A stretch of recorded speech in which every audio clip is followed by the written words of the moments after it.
What's up le gang, c'est Rino et Nina, j'espère que vous allez bien, on espère que vous allez bien et bienvenue sur ma chaîne YouTube aka notre chaîne YouTube parce que vraiment pour moi ça c'est un humain ça c'est zéro trahison, zéro, oui elle coûte cher, oui machin, oui elle me coûte de l'énergie des fois et des prises de tête mais ça en vaut la peine quand je monte dedans et que j'ai le sourire. Enfin bref, aujourd'hui vidéo FAQ, donc vous m'avez posé un tas de questions sur les réseaux sociaux sur Nina, c'est ce que je vous ai demandé de me poser la question que vous voulez. Qu'est-ce que vous voulez savoir que vous ne savez pas sur ma voiture, sur autour de la voiture, entre elle et moi, notre relation, notre délire. Qu'est-ce que vous voulez savoir? On répond aux questions tout de suite. On commence par la première question et puis on enchaîne. Je ne vais pas dire question 1, question 2, question 3. Avant que la vidéo continue, pose ton like et je vous prépare des dingueries. Moi je vous dis, si cette vidéo elle n'est pas likée, j'annule toutes les dingueries, j'annule toute la prépa, j'annule tout le stage 6, je l'annule. Abonne-toi, c'est super important pour me soutenir et pour continuer à faire des big projets. Vous êtes même pas prêts, vous savez pas à quel point je suis fou. On commence par la première question, c'est qui ton mécanicien? VacPerf, le garage VacPerf 42 à Montbrison. Je vous dis, je vous le répète, il n'y a pas un autre garage qui m'a autant compris, il n'y a pas un autre garage qui m'a autant dépanné, réparé et en temps, en heure.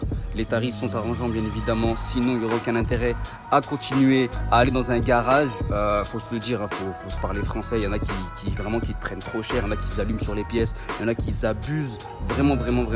VacPerf 42 et mon frérot Bruno qui à chaque fois a le big sourire dès qu'il s'occupe de Nina, il le fait avec le cœur. Vous voulez entretenir vos véhicules, les modifier, les reprogrammer, tout ce que vous voulez, allez chez VacPerf 42. Est-ce que tu vas la vendre et si oui, quelle voiture tu vas prendre à la place? Alors, pour répondre à ta question, est-ce que je vais la vendre? Non. Ça commence à se faire rare ce type de véhicule. On va vers une époque de véhicules électriques. La preuve, j'ai une Tesla juste devant moi et je suis absolument pas fan de ce qui se passe et de ce qui va se passer. Alors non, je vais la garder toute ma vie. De 1, c'est ma première voiture, enfin c'est ma première vraie voiture personnelle. De 2, le moteur qui est à l'intérieur, je pense pas qu'il y en aura de sitôt, je pense même qu'il n'y en aura plus. Donc ça va vraiment commencer à se faire rare et ça devient une pépite ce moteur. Rien que le moteur, hein, sans parler de la voiture et du modèle, va commencer à se faire très rare. Donc il va forcément prendre de la valeur, que ce soit émotionnelle ou financière. On va la garder en patrimoine, frérot. Si je compte prendre une autre voiture, oui. Alors la réponse est oui, si Dieu le veut, Inch'Allah, bien évidemment. Mais je vous laisse en sourire. Dès que ce sera un peu plus concret, mais oui, il y aura une voiture un peu plus, on va pas dire haut de gamme, on va pas dire mieux, mais un peu plus logique et évident, parce que je grandis physiquement, je sais pas trop, mais je grandis, donc il me faut forcément après une voiture qui me va mieux au caractère. Est-ce qu'elle est bien pour drifter? C'est une X-Drive, donc le système 4 roues motrices de chez BMW, donc non, ce n'est pas fait pour drifter. Elle est peut-être bien pour drifter si on désactive les aides, etc. Mais non, la boîte de transfert, elle prend super cher. Si c'est pas une propulsion, vous amusez même pas à la faire glisser de l'arrière. Mais bon, je l'ai déjà fait. Extrait.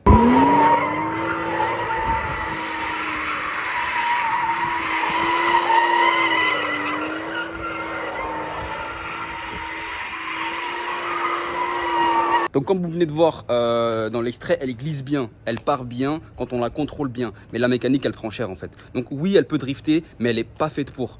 Au point que j'ai déjà cassé une boîte de transfert en fait bêtement. L'arbre de transmission aussi pareil, je l'ai tordu, le palier, bref, les flectors. Tout s'est cassé, c'est pas fait pour. Si vous avez un quattro, même si vous avez les dernières Audi, les dernières Audi avec le mode drift, moi je vous déconseille. Hein. Franchement, je vous déconseille de ouf de l'utiliser, d'en abuser. Quand la voiture elle est 4 roues motrices, c'est pas pour rien. Gardez-la en 4 roues motrices. Donc oui, elle peut drifter, mais ça casse tout. Donc on passe à l'intérieur pour répondre à la question suivante. Est-ce que ce véhicule est confortable? Est-ce qu'il est confortable? Alors oui et non. Je m'explique. C'est un véhicule polyvalent. D'où mon choix en fait. Ça a été mon argument vraiment principal pour l'acquérir. C'est parce qu'il est polyvalent. Alors il est autant confortable. C'est pas une classe S. Vous voyez ce que je veux dire ou pas? Il est confortable, oui. Si tu le compares à une Clio ou si tu le compares à, parce que il y a du confort, il y a de l'insonorisation quand même, il y a du confort de route, les amortisseurs sont assez polyvalents, même si je les trouve assez durs, tu vois. Quand je monte par exemple dans le Skoda Kodiaq de mon père, même si ça n'a rien à voir comme par rapport au type de véhicule, c'est un SUV ou familiale ou monospace, bref, qui est censé être confortable, avec des gros pneus, avec voilà, là j'ai des jantes quand même assez grosses. Et ça déjà, ça enlève du confort. Les amortisseurs qui sont axés sportifs enlèvent du confort.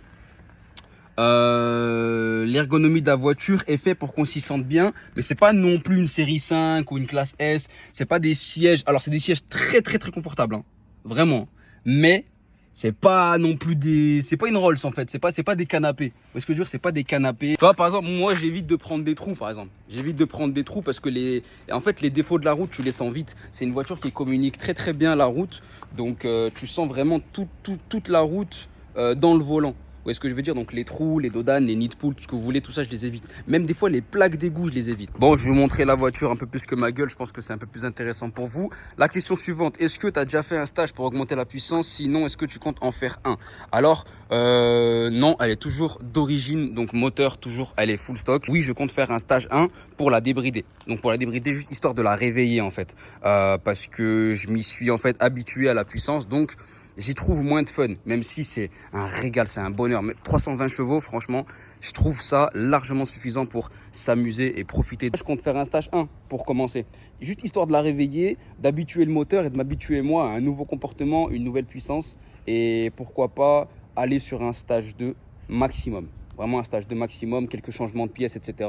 Parce que le but, c'est de garder la voiture longtemps, c'est de la rouler longtemps. C'est pas Voilà, comme je compte pas la revendre, c'est pour ça que je me permets de faire toutes ces modifications-là, parce que je sais que ça sera pour moi, ce sera pas pour un futur acheteur ou un futur propriétaire qui veulent que des voitures d'origine, parce qu'une voiture d'origine, bien évidemment, garde sa valeur. Plus tu fais des modifs, plus justement tu défiabilises la voiture et elle perd de sa valeur. Donc moi je la garde pour moi, je ferai les modifs que je veux, mais un stage 2 maximum. Mais pour commencer, un stage 1. Elle a combien de chevaux fiscaux ta voiture? 21 je crois. Je crois qu'on est à 21 chevaux fiscaux. Pourquoi ça m'a marqué ce chiffre 21? Parce que quand j'avais fait la carte grise, j'avais vu le prix de la carte grise. Alors bien sûr, je m'y étais préparé. Le prix de la carte grise était inclus dans le prix de l'achat du véhicule. Ne faites jamais l'erreur d'économiser de l'argent ou de mettre de côté pile poil que pour acheter le véhicule au prix pile. Ayez toujours de la marge. On ne sait jamais si vous devez faire de la route pour aller récupérer le véhicule, ou bien la carte grise, ou plus la carte grise. Moi, la carte grise, je l'ai payée 900 euros. 900 euros, je crois 939 euros. Je crois que c'est selon la région, un truc comme ça, les cartes grises. Mais ouais, 21 chevaux fiscaux, j'avais payé 900 euros de carte grise. Donc forcément, ça m'a bien marqué. Est-ce que tu as installé tes palettes? Alors, non. Non. J'ai donc enlevé les palettes, les anciennes, parce que comme je vous avais dit, ça faisait du bruit. Et puis maintenant, je trouve le volant un peu plus sobre et je dirais un beau gosse comme ça, vous voyez ce que je veux dire. Mais il y a des palettes en fibre de carbone, 100%, hein, des vrais de vrais, mais pas un rajout de palette. Vous voyez ce que je veux dire? Pas les rallonges là. Vraiment des vraies palettes. Genre ça, je vais l'enlever et à la place, ce sera une palette en carbone un peu plus longue comme ça, voilà, un peu plus sportive, pour que ça aille avec le carbone du volant, que ça fasse un peu plus homogène et un peu plus sport. Voilà. Mais non, je les ai pas changés, je les ai laissés comme ça et franchement, pour l'instant, ça me va très bien comme ça. Vas-tu changer de voiture pour une meilleure? Alors, comme je viens de vous dire, changer de voiture, non. En acheter une autre, j'aimerais bien. Ça va pas se faire tout seul, ça tombera pas du ciel, mais j'aimerais bien. Voilà, je vous partage le fait que j'aimerais bien prendre une voiture que j'ai en tête depuis longtemps, de façon aussi intense que j'ai eu cette voiture-là, Nina, en tête. Il fut un temps et puis après je l'ai eu. Donc là, je suis dans le même processus de rester concentré sur un type de modèle bien précis que j'ai en tête pour des raisons bien précises. Voilà, je vais travailler dur pour. Est-ce qu'elle est volée?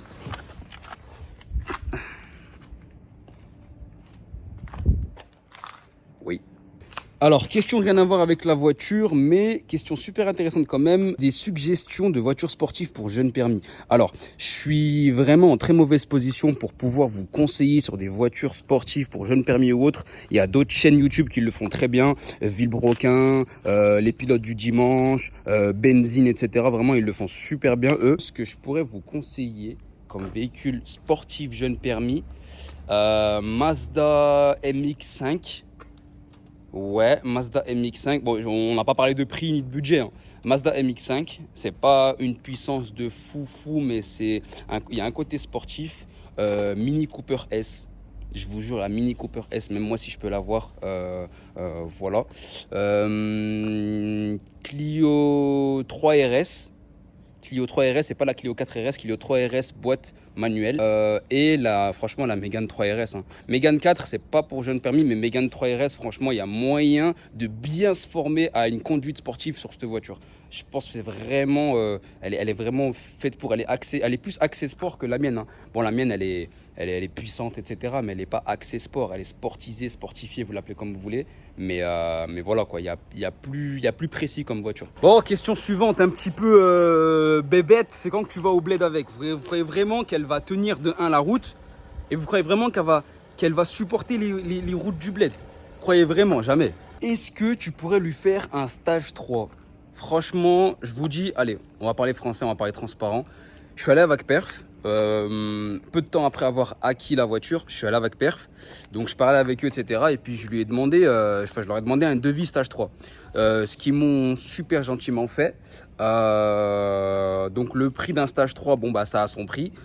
C'est tout à fait normal parce qu'il y a beaucoup de changements de pièces, il y a beaucoup de, voilà, c'est une carto qui est pas gratuite, mais même si c'est un bloc moteur solide, même si c'est des pièces qui ont leur réputation de solidité, tout ce que vous voulez, comme je vous ai dit tout à l'heure, c'est pas un véhicule qui est fait pour, sans modification de pièces bien sûr, qui est fait pour accepter trop de puissance. Donc franchement, c'est un moteur qui, allez, d'origine développe 320 chevaux. Je pense que au-dessus des 450, peut-être 500 chevaux maximum, faut commencer à réfléchir et peut-être à forger le moteur, forger le bloc, mettre des pièces forgées, etc. pour vraiment être serein.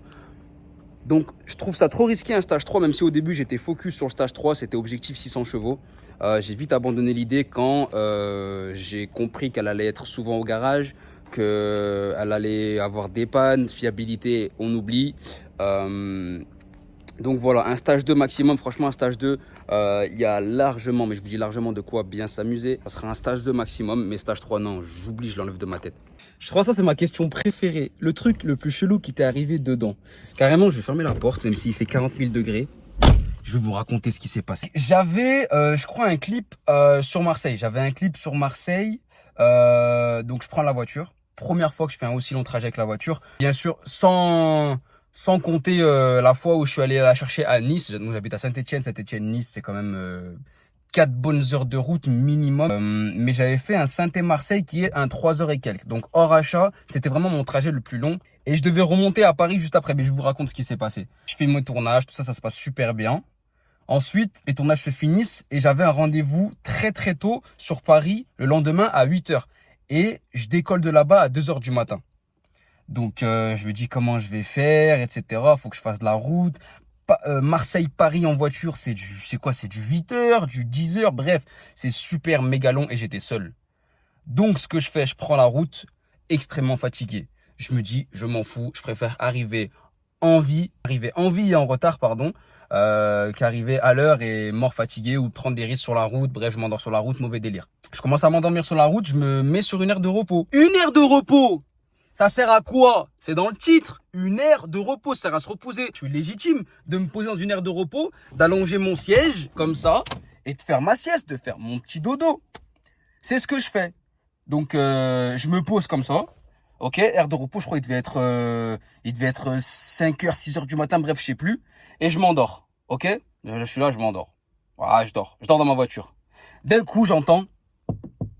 Je fais quoi? Je me réveille en sursaut. Quelqu'un toque à ma fenêtre. C'était un gars. Un gars, il toque à ma fenêtre. Ben, je baisse la vitre. On va dire, elle est baissée. Bref, je suis tout fatigué comme ça. Je fais, qu'est-ce qu'il y a?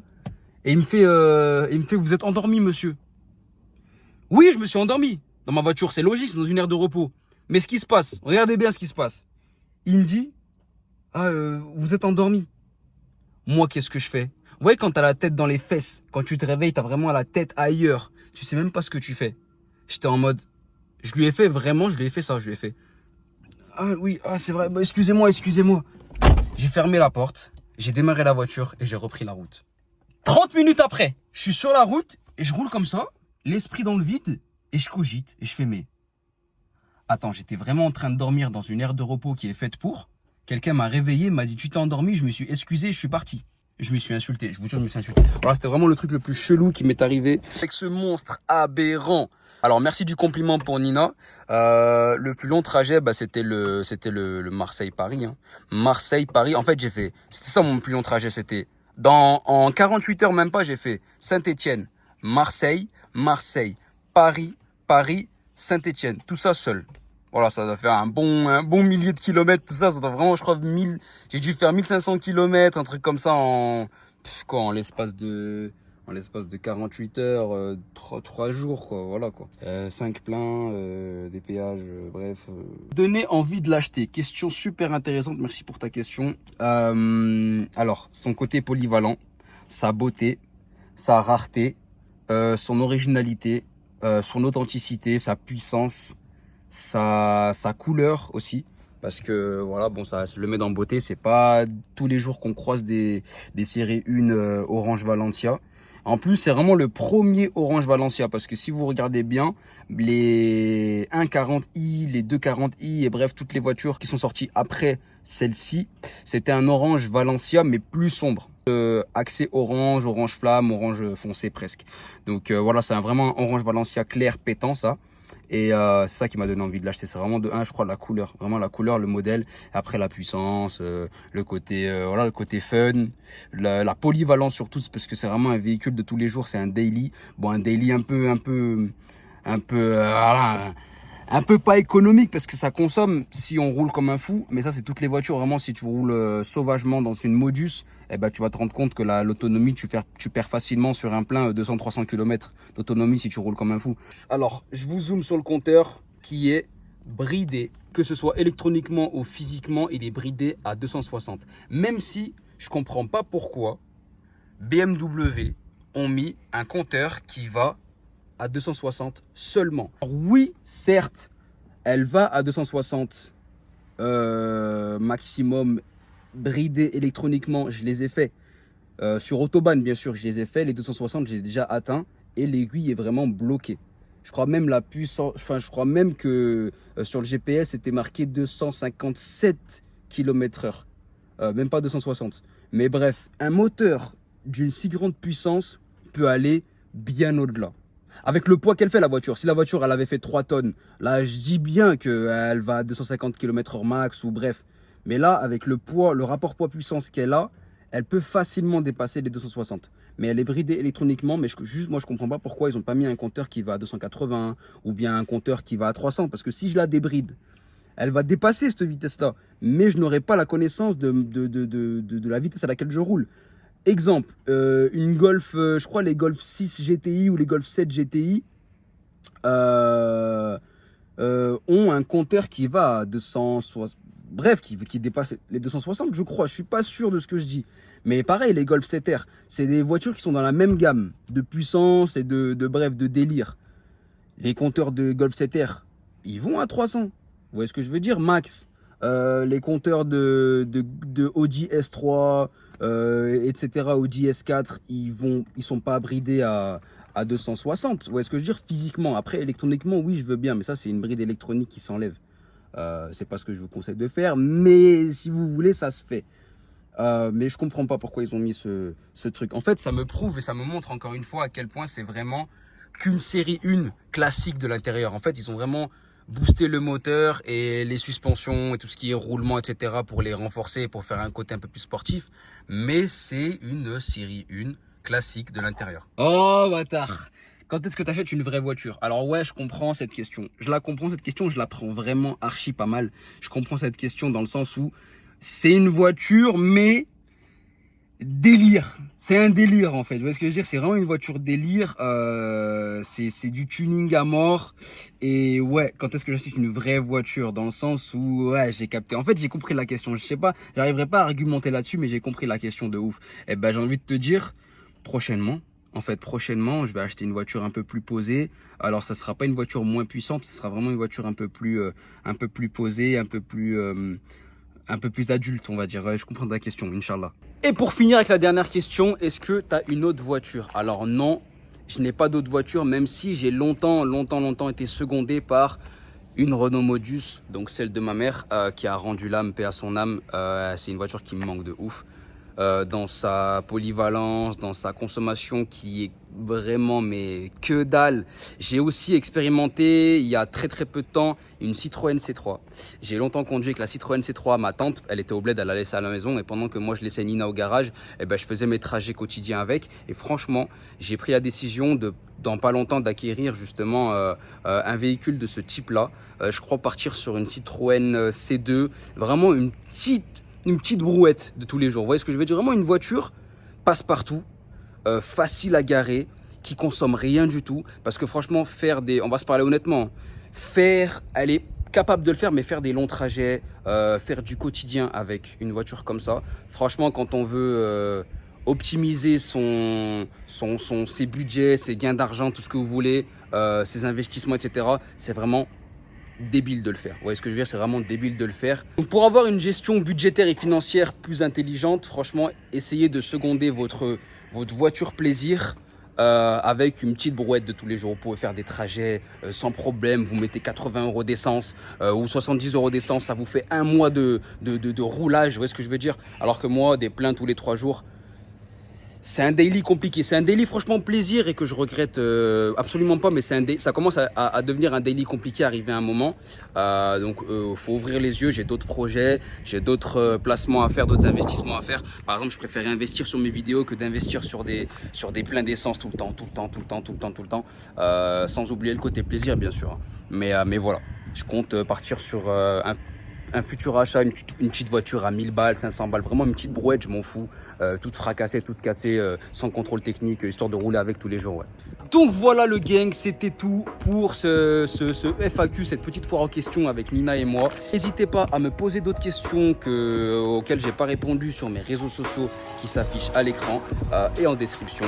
Abonnez-vous, lâche ton meilleur like, et puis je vous dis à la prochaine pour une autre vidéo. C'était Reno et Nina, bye bye.